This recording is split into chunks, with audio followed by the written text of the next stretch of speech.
आज की इस कहानी के माध्यम से मैं आपको कुछ ऐसे तरीके बताने वाला हूँ जिनसे आप अपने अतीत की गलतियों को भुलाकर आप अपने आप को एक नया इंसान बना सकते हैं।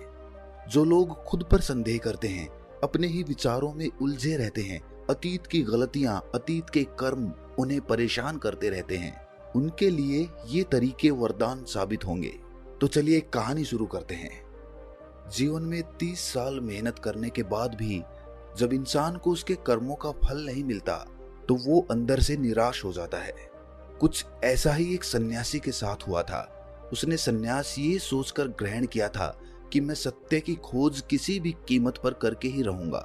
लेकिन 30 साल बीत चुके थे और अभी तक उसका अपने मन पर कोई भी वश नहीं था। जब भी उसकी नजर सुंदर स्त्रियों पर पड़ जाती तो उसके मन में कामुक विचार उठने लगते। जब भी वो अकेले में बैठता तो उसे खुद पर पश्चाताप होता कि वो क्यों सन्यासी बन गया। वो भी अच्छा पैसा कमा सकता था, अच्छा परिवार बसा सकता था, उसके भी बच्चे हो सकते थे, पत्नी हो सकती थी, लेकिन ये सारे सुख त्याग कर वो जंगल में क्यों चला आया।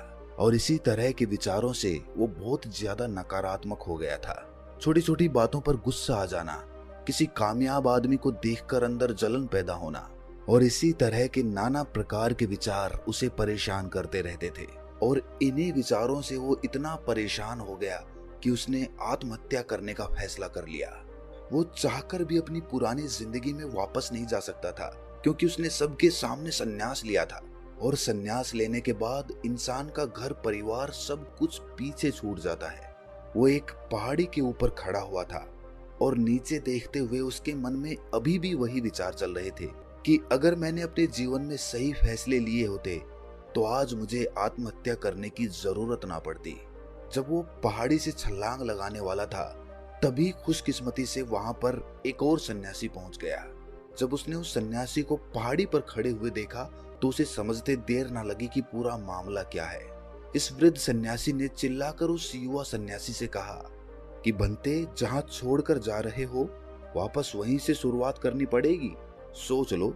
युवा सन्यासी गुस्से में तपाक से बोल पड़ा कि क्यों वहीं से शुरुआत करनी पड़ेगी। इस बार मैं वो गलतियां नहीं करूंगा जो मैंने पहले की थी। युवा सन्यासी ने रोते हुए कहा कि मानता हूं कि अनजाने में मुझसे कुछ गलतियां हुई हैं, लेकिन ऐसा नहीं है कि वो गलतियां मैं हमेशा दोहराता रहूंगा। उन गलतियों से मैंने बहुत बड़ी सीख ली है, लेकिन बदकिस्मती यही है कि उन गलतियों को अब ठीक नहीं किया जा सकता। ये सुनकर वृद्ध सन्यासी जोर जोर से हंसने लगा। आसमान में बिजलियां कड़क रही थीं और वो वृद्ध सन्यासी चिल्ला चिल्ला कर एक ही बात कह रहा था कि अतीत की गलतियां कोई नहीं सुधार सकता, क्योंकि बीता हुआ समय कभी लौटकर वापस नहीं आता। मूर्ख होते हैं वो लोग जो सोचते हैं कि मैं अतीत को बदल सकता हूँ। उनसे बड़ा अज्ञानी इस दुनिया में कोई दूसरा नहीं हो सकता है, क्योंकि जब तुम समय को ही वापस नहीं मोड़ सकते तो तुम अपने अतीत को कैसे बदल सकते हो। लेकिन जो समझदार और ज्ञानी मनुष्य होते हैं कि एक बेहतर और अनुभवी इंसान बनने के लिए जीवन में गलतियां करना कितना जरूरी होता है। गलतियों के कारण ही तुम सीख लेकर भविष्य में खुद को बदलना चाहते हो, खुद को एक बेहतर इंसान बनाने का प्रयास करते हो। जब तक तुम्हें खुद की कमियां ही पता नहीं चलेंगी तब तक तुम अपने आप को बेहतर बनाने का प्रयास कैसे करोगे। और कमियां सिर्फ गलतियों की वजह से ही पता चलती हैं। गलत करते हैं वो माँ बाप जो अपने बच्चों को गलतियां करने का मौका ही नहीं देना चाहते। जीवन वो युद्ध का मैदान होता है जहां पर एक इंसान गलतियां करके खुद को योद्धा बनाता है। और जो इंसान ये सोचता है कि मैं जीवन में कोई गलती ही नहीं करूंगा, तो इसका मतलब ये है कि जीवन के रण क्षेत्र में वो हिस्सा ही नहीं लेना चाहता। और जो इंसान युद्ध के मैदान से भाग खड़ा होता है उसे कायर कहते हैं। कायर होते हैं ऐसे लोग जो अपने अतीत की गलतियों से डरकर नई शुरुआत ही नहीं करते हैं। जीवन तो चलते रहने का नाम है। चलते हुए इंसान गिरता भी है, रोता भी है, लेकिन रुकता कभी नहीं है। वो फिर खड़ा होता है, फिर चलता है, क्योंकि जीवन चलते रहने का नाम है। बूढ़े सन्यासी ने कहा कि आज मैं तुम्हें ऐसे 5 तरीके बताने वाला हूँ जिनका पालन करके तुम अपने अतीत की गलतियों को अपनी ताकत में बदल सकते हो। बूढ़े सन्यासी ने उससे पूछा कि क्या तुम वो तरीके सुनना पसंद करोगे? अगर सुनना ही चाहते हो तो पूरा ध्यान लगाकर सुनना। सबसे पहले अपने मन में से आत्महत्या का ख्याल निकाल दो, फिर पहाड़ी के इस तरफ आ जाओ ताकि हम बैठकर चर्चा कर सकें। युवा सन्यासी ने सोचा कि थोड़ी देर में तो मैं आत्महत्या कर ही लूंगा, क्यों ना इस आखिरी समय में इस बूढ़े सन्यासी की बात सुन ली जाए। और यही सोचकर उसने उस बूढ़े सन्यासी से कहा कि तुम्हें 5 तरीके बताने में ज्यादा समय नहीं लगना चाहिए, जल्दी से अपनी बात खत्म करो, फिर मुझे आत्महत्या करनी है। बूढ़े सन्यासी ने ज्यादा समय न लेते हुए सबसे पहला तरीका बताना शुरू किया। उन्होंने कहा कि सबसे पहले ये जानो कि अतीत में जो भी गलती हुई है वो किसके कारण हुई है, उसके पीछे क्या कारण था। कोई भी गलती करने के पीछे कुछ मुख्य कारण होते हैं, तुम्हें वो कारण पहचानने होंगे। वो कारण या तो कोई मजबूरी हो सकती है या कोई इंसान हो सकता है जिसकी वजह से तुमने ये गलती की, या इसके पीछे तुम्हारा कोई अपना स्वार्थ भी हो सकता है। तुम्हें वो कारण पहचानना है। अगर किसी से धोखा मिला तो क्यों मिला? क्योंकि शायद आपने ज्यादा विश्वास कर लिया होगा। एक बार अगर वो कारण पकड़ में आ जाए तो आपको पता चल जाएगा कि आपकी कमी क्या है, आपकी कमजोरी क्या है। और एक बार अगर किसी गलती के पीछे की वजह समझ में आ जाए तो वो गलती सुधारी भी जा सकती है, भविष्य में दोबारा घटित होने से रोकी जा सकती है। बूढ़े सन्यासी ने बड़ी ज्ञान की बात बताई। उन्होंने कहा कि गलतियां हमें दुख नहीं देती हैं। दुख हमें तब होता है जब हम अपनी गलतियों को बार बार दोहराते हैं, जब हमें ये लगने लग जाता है कि हम शायद अपनी गलतियों को सुधार नहीं पाएंगे, शायद हमारे अंदर उतना आत्मबल नहीं है कि हम अपनी गलतियों से सीख लेकर उन्हें सुधार सकें। जब हमें खुद पर इस बात को लेकर संदेह होने लगता है तब हमें पीड़ा होती है। अगर एक बार गलती करके उससे सीख ले ली जाए तो विश्वास करो जीवन में कोई दुख नहीं रहेगा। इसके लिए हमें उस गलती के पीछे की वजह पता होना बहुत आवश्यक है।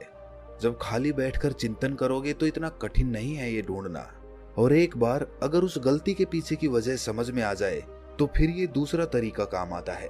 गलती के पीछे की वजह समझ में आने के बाद खुद से एक सवाल पूछो, ये गलती करने से पहले तुम कैसे इंसान थे और ये गलती करने के बाद तुम्हारे अंदर क्या बदलाव आए? क्या तुमने अपनी गलती से सीख ली तो क्या सीख ली और अपने बारे में नया क्या जाना? बूढ़े सन्यासी ने कहा कि ऐसे सवाल खुद से पूछने के बाद तुम पाओगे कि तुम्हारे जीवन में कुछ नए अनुभव जुड़ गए हैं। ये अनुभव जीवन में आगे बढ़ने के लिए, विकास करने के लिए बहुत आवश्यक होते हैं। कुछ लोगों को धोखा मिलता है तो उन्हें लगता है कि उनकी इसमें क्या गलती थी, उन्हें धोखा क्यों मिला। लेकिन आपको धोखा आपकी संवेदनशीलता के कारण ही मिलता है। आप ज्यादा संवेदनशील हैं, दूसरों की भावनाओं को ज्यादा समझते हैं, इसीलिए उन पर विश्वास कर लेते हैं और आपको धोखा मिलता है। तो इसमें आपकी संवेदनशीलता ही आपके धोखे का कारण बनती है और यही आपकी गलती है। और अब आपको अपनी गलती की वजह भी पता चल गई है, तो ये वजह समझ में आने के बाद आपको अपने बारे में नया जानने को मिला कि आप ज्यादा संवेदनशील हैं, इसीलिए आपको धोखे मिलते हैं। अगर एक बार आपने अपने बारे में निरीक्षण करना शुरू कर दिया तो आपको अपने बारे में बहुत सी अद्भुत बातें भी पता चलती जाएंगी। आप खुद आश्चर्यचकित हो जाएंगे कि आप अपने आप को कितना जानने लगे हैं। इसीलिए खुद का निरीक्षण करना बहुत आवश्यक होता है। और तीसरे तरीके से हम खुद से संकल्प करते हैं, दृढ़ संकल्प लेते हैं कि हम भविष्य में कभी भी ये गलती नहीं दोहराएंगे। कोई नई गलती कर लेंगे, कोई नई सीख मिलेगी, लेकिन ये गलती दोबारा कभी नहीं दोहराएंगे। बूढ़े सन्यासी ने बताया कि 3 तरह के लोग होते हैं। एक वो जो दूसरों की गलतियों से सीखते हैं, दूसरे वो जो खुद गलती करते हैं तब सीखते हैं, और तीसरे वो जो गलतियां करते रहते हैं लेकिन कभी सीख नहीं लेते। नदी का मतलब तभी निकलता है जब वो अलग अलग जगह से होकर गुजरती है। अगर वो एक जगह पर ठहर जाएगी तो वो कभी नदी नहीं कहलाएगी। इसी प्रकार जीवन भी नई गलतियां करने के लिए बना है।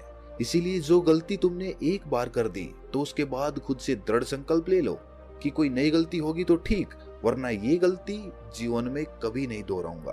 तभी आप जीवन के प्रति बुद्धिमान हो सकते हैं, बुद्धिमानी से भरा जीवन जी सकते हैं। वरना तो एक जानवर के जीवन में और तुम्हारे जीवन में कोई फर्क नहीं रहेगा।